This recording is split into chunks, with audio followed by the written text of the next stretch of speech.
자, 서울 강서구청장 보궐선거 이틀 앞으로 다가왔습니다. 사전투표율 역대 최고치를 기록하면서 선거 열기가 지금 달아오르고 있습니다. 두 분과 함께 정치권 소식 자세히 짚어봅니다. 윤희석 국민의힘 대변인, 정기남 전 민주당 선대위 대변인 모셨습니다. 안녕하십니까? 안녕하세요. 네, 반갑습니다. 자, 22.64%라는 역대 지방선거와 재보궐선거를 통틀어서 높은 사전투표율 수치를 놓고 여야의 해석은 다릅니다. 투표율을 이렇게 높게 나타난 이유, 먼저 우리 윤희석 대변인은 원인이 뭐라고 보십니까? 네, 이 사전투표라는 제도 2014년도에 처음 생겼는데요. 네. 한 10년 정도 지나면서 이 제도가 정착했다. 그 정착 효과가 계속 드러나고 있다 이렇게 봅니다. 지난 대선에서도 36.93% 거의 40% 육박하는 투표하신 분들의 40% 육박하는 분들이 사전에 투표를 하셨단 말이죠. 근데 이러한 효과, 즉 미리 투표하는 것이 편리하다. 이것이 유권자들에게 많이 알려졌기 때문에 사전 투표율 자체의 수치가 올라갔다. 그럼 이것이 결국은 본투표까지 합쳐져서 전체 투표율이 올라갔느냐. 그건 봐야 되는 일이죠. 그렇죠. 저는 결국 이 사전 투표율이 올라갔다는 것은 투표율 분산 효과다. 이렇게 정의하고 싶습니다. 예. 글쎄요, 이제 양쪽에서 어느 쪽이 유리하다 이런 판단에 대해서는 얘기를 안 해주셨습니다만 민주당에서는 역대 최고치 사전투표율 어떤 의미라고 보십니까? 민주당 쪽에서. 윤희석 대변인도 얘기했습니다만 사전투표 제도가 어느 정도 정착되고 있는 느낌입니다. 실제로 투표율 상승보다는 뭐랄까 좀 투표일을 분산시키는 그런 효과가 좀 더 커진 것 아닌가. 그래서 지나치게 확대해서 가는 것은 좀 크게 의미 부여가 좀 어려운 상황으로 보여지고요. 그럼에도 불구하고 왜 이렇게 기초단체장 선거가 전국 선거, 정치 선거로 판이 커져 버렸는가? 그 판이 커진 것도 이번에 사전 투표를 높인 요인 중 하나로 볼 수 있다. 그것은 이번에 국민의힘의 김태우 후보가 사실상 본인의 이유 때문에 재보궐 선거가 치러지지 않겠습니까? 그런 문제와 관련해서 강서 구민들의 어떤 상처, 자존심에 좀 상처를 입은 것 아닌가. 또 더 나아가서 이번 추석 밥상 민심에서 보여진 이른바 윤석열 정부의 어떤 오만과 독선에 대한 어떤 그 민심도 어느 정도 이번 투표율로 나타나고 있다라고 보는 것이 민주당의 입장입니다. 알겠습니다. 사전투표율이 높은 것이 일단은 뭐 유리해 보인다 이렇게 해석을 하시는 것 같아 보여요. 일단 사전투표율 열기 이게 모레 이제 본투표 이것으로 열기는 이어질 거로 보십니까? 어떻게 보세요? 그래서 저는 별로 그렇게 보이지가 않습니다. 이것이 재보궐선거에다가 구청장 선거란 말이죠. 물론 강서구민 입장에서 강서구청장 선거 굉장히 중요한 선거이긴 하지만은 그 재보궐선거라는 특성상 본선거보다 관심이 좀 있겠느냐 하는 점이 하나 있고요. 두 번째는 여야가 총출동해서 이 선거 전에 임하는 것은 지금 총선 6개월 앞두고 딱 이 선거 하나뿐이기 때문인 것이지 유권자조차 이 선거를 그렇게 보느냐 이 점은 좀 관점을 달리해야 된다고 봅니다. 여타의 재보궐선거의 투표율에서 크게 합계 투표율이 크게 이렇게 벗어날 거라고는 예상하지 않습니다. 알겠습니다. 일단 역대 최고의 투표를 기록할 거란 예상도 나오고 있다는 말씀 함께 전해드리겠습니다. 이런 가운데 이번 선거가 총선 전초전으로 불리면서 판이 커진 만큼 만약 이번 선거에서 패배한다면 후폭풍이 상당할 거란 이 전망도 나옵니다. 글쎄요, 김기현 대표 체제가 흔들릴 수도 있다 이런 우려도 나오고 있는데 어떻게 보십니까? 만약에 문제가 있다면? 그럼 예를 들어서 이 지역에서 저희가 졌을 경우에 뭐 지도부에 대한 어떤 뭐 문책이라든지 이런 게 있을 거라는 말씀인데요. 그럼 그 전에 이게 전국 선거도 아니고 광역 선거도 아닙니다. 서울 25개 자치구 중에 한 군데 강서구라는 곳에서 치러지는 선거인데 그럼 애초에 강서구라는 곳의 정치 지형이 어떤가를 먼저 파악을 한 다음에 얘기를 해야 되겠죠. 강서구는 국회의원 지역구 3개가 있는데 저희가 지난 20대 총선에서 21대 총선에서 모두 다 졌습니다. 그렇습니다. 진 표차 그 득표율 차이도 엄청나게 커요. 14%, 17%, 24%. 이 정도로 저희에게는 그렇게 녹록지 않은 지역이고 그럼 지난 지방선거 때는 어떻게 구청장이 됐냐 말씀하셨는데 그때 상황과 지금 상황이 많이 다르죠. 대통령 선거 승리 직후에 벌어졌던 일이기 때문에 이런 여러 가지로 봤을 때 승패 여부를 가지고 저희 지도부에게 뭔가를 책임을 묻는다거나 하는 것은 너무나 그건 과한 해석이다. 전국 자치단체장 중에서 기초자치단체입니다. 예. 그 딱 한 군데 선거를 가지고 지금 6개월 이상 당원들의 투표로 뽑힌 지도부를 네네. 어떻게 조치를 한다. 뭐 문책을 한다 하는 것은 굉장히 과한 해석이라고 저는 생각합니다. 알겠습니다. 과한 해석이라는 지적도 해줬습니다. 이런 상황에서 민주당에서는 이재명 대표가 지원 유세에 나설지 관심인데 일단 나선다 이런 이야기도 있지만 이제 건강상의 이유로 한 차례 미뤄졌습니다만 지원 유세는 나오는 거로 봐야 되겠죠? 뭐 사실상 마지막 그 유세가 남아 있는 상황인데 예. 그 속에서 오늘 빠르면 오늘이라도 그러니까요. 이재명 대표는 그 나가겠다는 입장인 것으로 알고 있습니다. 그런데 예. 역시 지금 관건이 되는 것은 의료진의 판단은 중요할 것 같고요. 예. 어쨌든 이번 그 강서구청장 보궐선거에서 높은 투표율이 결국은 상대적으로 민주당 강세 지역으로 알려진 강서구청 보궐선거에서 예. 어쨌든 야당에 좀 유리할 수 있다는 생각이고 그렇다면 최대한 지지층이 투표에 참여할 수 있도록 독려한다는 차원에서라도 이재명 대표가 마지막 유세에 참여할 가능성은 매우 높다고 보여집니다. 알겠습니다. 지금 강세 지역이라고 좀 지적을 해주셨습니다만 이번 선거 만약에 이제 패한다면 이 당무 복귀 앞두고 있는 이재명 대표에게는 상당한 타격이 갈 거란 이야기도 사실은 나오고 있습니다. 그런데 이제 강서구가 아까 지적을 해줬습니다. 현역 의원 3명이 있는 민주당 텃밭으로 분류되고 있는 만큼 이겨도 뭐 박빙으로 이거나 이러면 문제가 있고 어느 정도 충분하게 넉넉히 이겨야 좀 여유가 생기는 상황이라고 봐야겠죠. 실제로 그런 부담을 안고 있는 건 사실이죠. 현역 의원 3명이 다 민주당 국회의원이고 그렇습니다. 그러다 보니까 이번에 어떤 사전투표율을 통해서 결국 본투표율까지 투표율이 약 40% 초반까지만 끌어올려진다면 예. 당으로서는 어느 정도 판세가 좀 유리한 쪽으로 작동하지 않겠냐 이렇게 보는 상황이고요. 네네. 만에 하나 사실 투표율도 중요하겠습니다만 압도적으로 어떤 승리함으로 인해서 네. 이재명 대표가 어떤 사법 리스크로부터 어느 정도 좀 기사회생하고 당이 다시 한번 전열을 정비할 수 있는 시점에서 강서구청장 보궐선거가 하나의 큰 또 계기가 될 수 있었으면 좋겠다라고 예. 하는 것이 바람입니다. 예, 알겠습니다.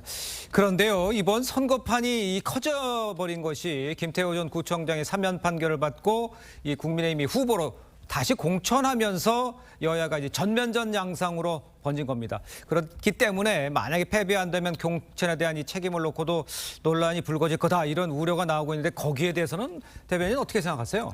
일단 재보궐선거에 정부 여당, 그러니까 여당이 후보를 내지 않는다는 것에 대한 어떤 책임 방기 이런 문제가 있을 수 있습니다. 네. 김태우 후보자가 그리고 사면 복권된 이유 자체가 저희 입장에서 볼 때는 법원의 판단은 물론 존중하지만 예. 우리 사회에서 공익제보자에 대한 법률적인 보호 장치가 미비했기 때문에 유죄 판결을 받았다.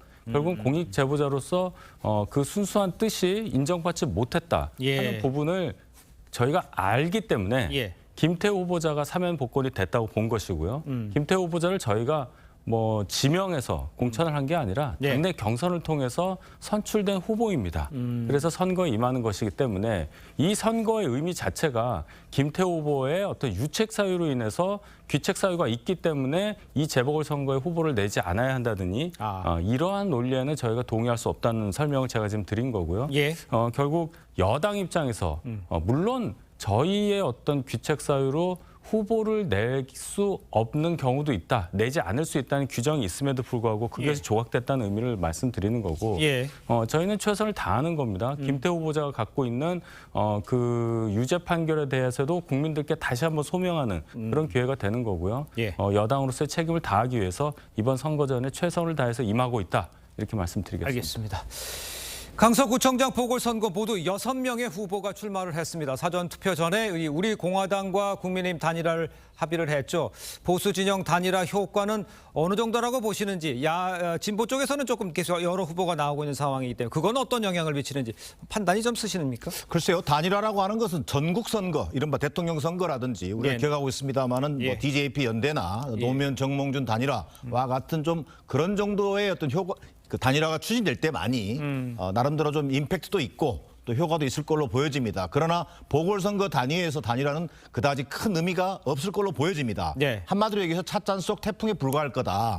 자, 그리고 또한 판세를 지금 뒤집을 만큼의 어떤 그 방향 전환도 없을 걸로 보여집니다. 그만큼 접전 상황으로 보고 있지도 않습니다. 그렇게 본다면 네.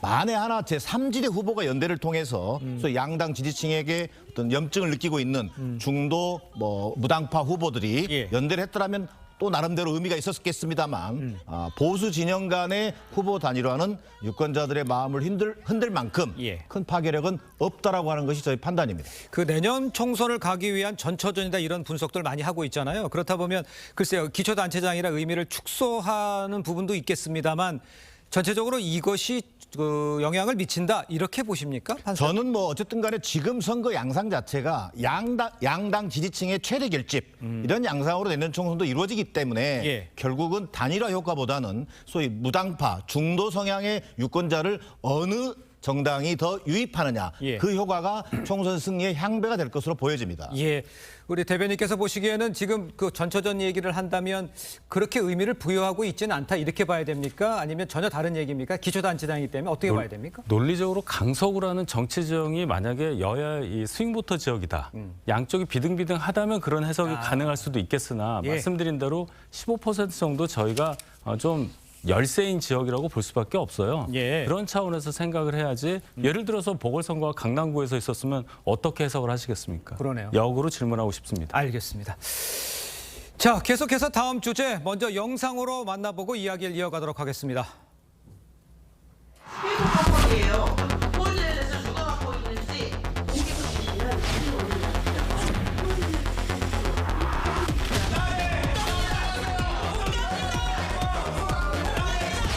주식 파킹에 대해서 코바나 컨텐츠와의 공생관계를 기반으로 따님의 주식 거래 내역, 현황, 지분 구조 밝혀주시라고요.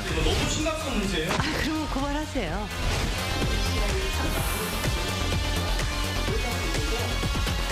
그러니까 입증하셔야죠. 아니 제가 후보자님이 하셔야죠. 자세에 대해서 그런 식으로 태도를 유지하시면 본인이 사퇴를 하시던가요.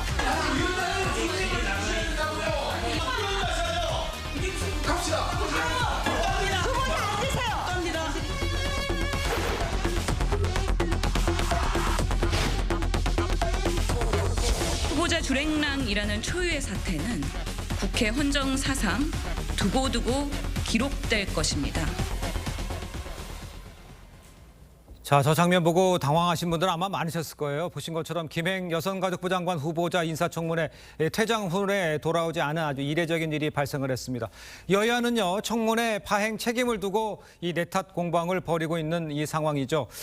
자, 사상 초유의 이 청문회 파행 사태 논란이 거세지고 있는 상황인데 그래도 윤석열 대통령 김행 후보자의 임명을 강행할 거다 이런 관측이 사실 많습니다. 실제로 임명의 가능성이 높은지 여권 분위기는 어떤지 좀 설명을 먼저 해주세요. 네, 우선 저 사실관계부터 바로잡고 싶습니다. 예. 신현영 의원이 방금 전에 동영상에서 주랭랑을 쳤다 이렇게 표현을 했는데 네. 절대 그렇지가 않습니다. 지금 동영상 화면에서도 김행 후보자가 일어나서 나가려고 하는 장면, 그것을 막아서는 문정복 의원의 장면, 이것이 굉장히 자극적으로 전달되니까 이것을 정말 사실로 믿고 계신데 그게 아니라 예. 이미 정회를 선포를 했습니다. 정회를 선포한 상태에서 김행 후보자가 여당 의원들과 함께 후보자 대기실로 간 거예요. 네. 그리고 나서 그것이 10시 42분이고요. 네. 11시 43분에 회의가 속개될 때 여당에서는 조건을 걸었습니다. 네. 방금 보셨다시피 권인숙 위원장이 후보자 사퇴하라는 말을 했어요. 중립을 지켜야 할 위원장의 임무를 다하지 못했기 때문에 네. 그 부분에 대해서 사과하는 조건으로 임석을 하겠다 했는데 사과 안 했습니다. 그래서 그 회의에 들어가지 않은 거예요. 여당 의원들과 함께. 그리고 나서 차수 변경을 합니다. 11시 59분에. 그런데 그렇죠. 여야 합의가 없으면 차수 변경이 안 되는 겁니다. 그래서 두 번째, 그 다음 날도 청문회를 지속한다고 야당이 단독으로 지키고 있었는데 예. 거기서부터는 여야 합의가 없었기 때문에 적어도 후보자의 책임은 아닌 겁니다.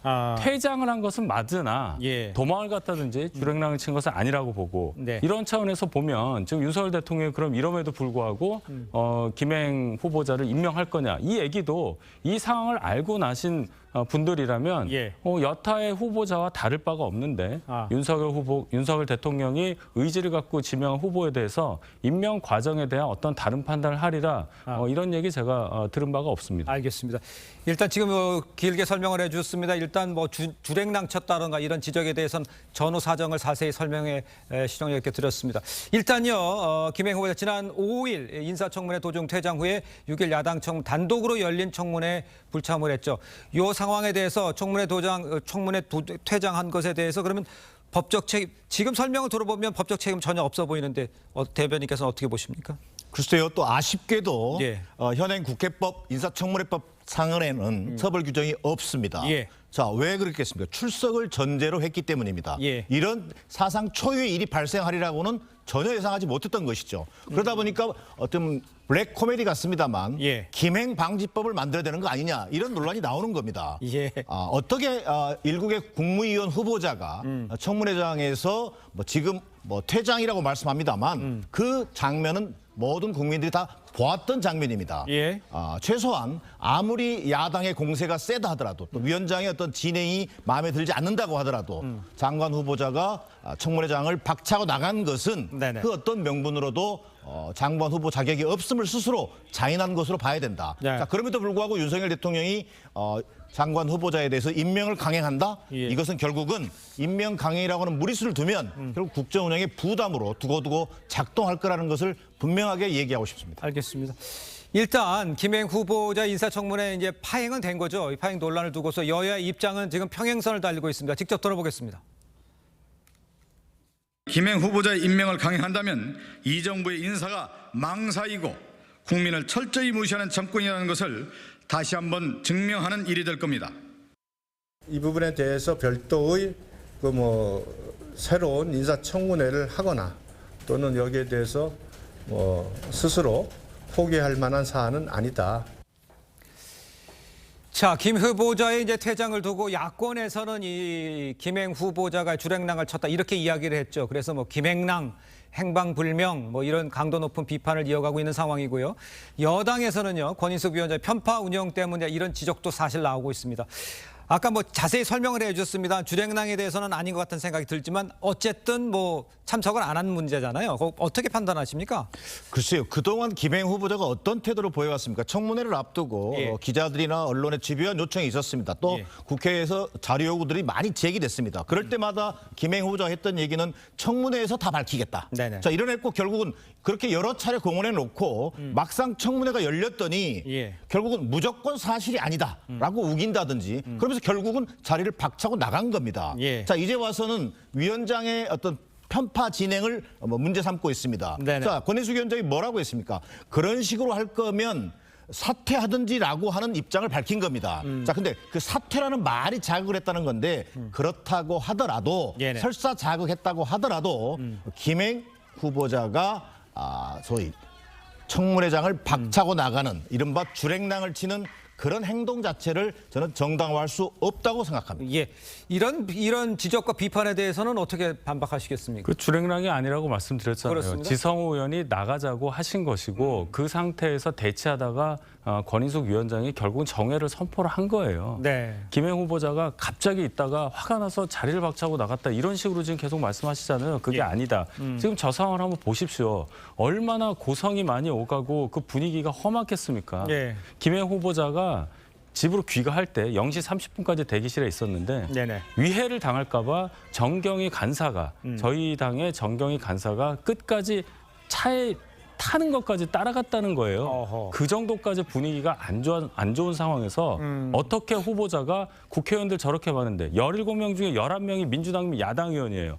거기서 어떻게 혼자 대항을 할 수 있었겠어요. 그 한 말씀만 보면 말씀드리면요. 혼자 잠시만, 대항한 게 잠깐 아니고요. 잠깐만 마무리 먼저 해주십시오. 그러니까 후보자 입장을 말씀드린 거고 예. 그런 식으로 자꾸 정치 공세를 하시면 죽식 파킹 의혹 계속 물어보셨어야 돼요. 네. 그렇게 않게 자극하지 않고 말을 하지 않습니까? 예. 신우이가 판 것에 대해서. 그런데 안 믿고 계속 그 거짓말하지 마세요. 왜 그러십니까? 40년 경력이 어떻고 이렇게 얘기를 하니까 청문회가 꼬이는 거죠. 알겠습니다. 이거는 청문회 준비를 잘못한 민주당 그리고 야당 이분들의 책임이라고 봅니다. 알겠습니다. 청문회 준비가 잘못됐다는 지적도 해주셨습니다. 어떻게 반박하시죠? 저는 김행 후보의 주랭랑 사태가 김행 후보자의 개인적 판단이 아니라고 생각합니다. 결국은 장관 후보자와 여당이 공동작전으로 청문회를 파행시킨 사례다. 그렇습니까? 어떤 이유를 그랬습니까? 여당 의원들이 어떻게 했습니까? 결국은 나갑시다. 이거 여기서 그만하고 나가자라고 재촉을 합니다. 자, 김행 후보자 그저 막연히 거기에 대해서 그럼에도 불구하고 국민 앞에서 지금 청문회를 하는 겁니다. 당당히 임했어야 되죠. 자, 이것은요. 윤석열 대통령 입장에서도요. 국무위원들에게 뭘 요구했습니까? 자, 당당히 맞서 싸워라 라는 요구를 하고 있었지 않습니까? 그것이 옳고 그름을 떠나서 그런 면에서 본다면 김행 후보자는 국민적 눈높이에서도 자격이 없을 뿐만 아니라 윤석열 정부의 국무위원 인선 후보 자격에도 못 미치는 미달 인사라고 보여지는 거죠. 제가 좀 바꿔서 여쭤볼게요. 지금 그 상황을 뭐 저도 좀 봤습니다만 그 답변을 하는데 답변을 전혀 듣지 않고 이렇게 몰아세우는 경우도 있었잖아요. 뭐 누구 편을 들고 싶은 마음은 없습니다. 그런 지적에 대해서는 어떻게 했습니까? 준비가 제대로 안 돼서 그걸 또 캐물어야 되는 상황보다는 그거 맞잖아요라고 물어보는 경우가 있지 않습니까? 그건 일방적으로 뭐 많은 자료 요구에 대해서 대부분 거부했습니다. 자, 개인 자료 요구에 대해서는 개인 신상의 어떤 의무를 들었고 사생활의 보호 의무를 들었고요. 회사 관련 자료에 대해서는 또 뭐 영업상의 비밀이라고 하는 차원에서 자료 요구를 거부했습니다. 모든 자료 요구를 청문회 때 다 공개하겠다고 얘기해놓고 나서 막상 청문회장에서는 아닙니다. 사실이 아니다는 얘기만 하지 그것을 입증할 만한 자료를 내놓지 않는 김행 후보자를 놓고 자, 청문회를 잘못 준비했다? 저는 전혀 동의할 수 없습니다. 아니 법에 돼 있잖아요. 후보자가 어디까지 밝힐 수 있는지 법으로 보호할 수 있는 영역, 사생활 영역이라든지 자녀 부분. 자녀가 원하지 않으면 공개 안 합니다. 그거 아시잖아요. 그러면 그것까지 생각을 해서 준비를 잘 하셔야죠. 김행 후보자가 자료 제출을 안 한 게 아닙니다. 실제로 10여 개의 이 판례를 준비를 했어요. 그랬더니 그것도 들지 말아라. 우리 질문에 먼저 답하고 얘기하라. 자료 안 내면서 왜 그런 거 하느냐. 이렇게 된 겁니다. 그러니까 김행 후보자가 아무것도 안 했다. 이렇게 말씀하시지 말기 바랍니다. 알겠습니다. 민주당에서 뭐 배임 의혹이라든가 또 주식 파킹 이런 관련들로 고발한다는 이야기도 있는데 그건 실제적으로 그렇게 이루어집니까? 당내 분위기는 어떻습니까? 법적 대응 이전에 김행 후보자의 자진 사퇴가 맞다라는 것이 당의 판단입니다. 물론 법적인 검토를 하겠습니다만 그동안 청문회 준비 과정에 제기됐던 숱한 의혹, 거짓말 시비, 또 뭐 부적격 논란 이런 문제를 스스로 김행 후보자 스스로 소위 장관직을 맡을 뜻이 없던 것이 확인됐기 때문에 어떤 법적 고발보다는 자진 사퇴와 또 임명권자인 윤석열 대통령의 지명 철회가 더 우선이다라고 하는 것이 당의 입장입니다. 알겠습니다. 이것도 하나 더 짚어보죠. 민주당은요 인사 검증을 두고 한동훈 법무부 장관의 책임론도 지금 제기를 하고 있는 상황입니다. 글쎄요, 이 부분은 어떻게 이해하십니까? 말도 안 되는 얘기죠. 이거는 한동훈 장관이 인사검증 과정의 실무를 지휘하는 총책임자 역할을 하는 거고 그 인사검증 결과가 용산 대통령실에 가면 결국 최종적으로 지명하는 대통령의 의사가 임명 과정에 반영되는 겁니다. 예를 들어서 검찰총장이 어떤 사람에 대해서 구속영장 청구했는데 기각이 됐다. 그럼 검찰총장이 책임집니까? 그런 논리를 가지고 한동훈 장관 한 사람에 대해서만 계속 공격을 하는데 민주당에서 제발 좀 논리적인 그런 근거를 갖고 공격하시기를 바랍니다. 알겠습니다. 자, 두 분 말씀은 여기까지 듣겠습니다. 고맙습니다. 감사합니다.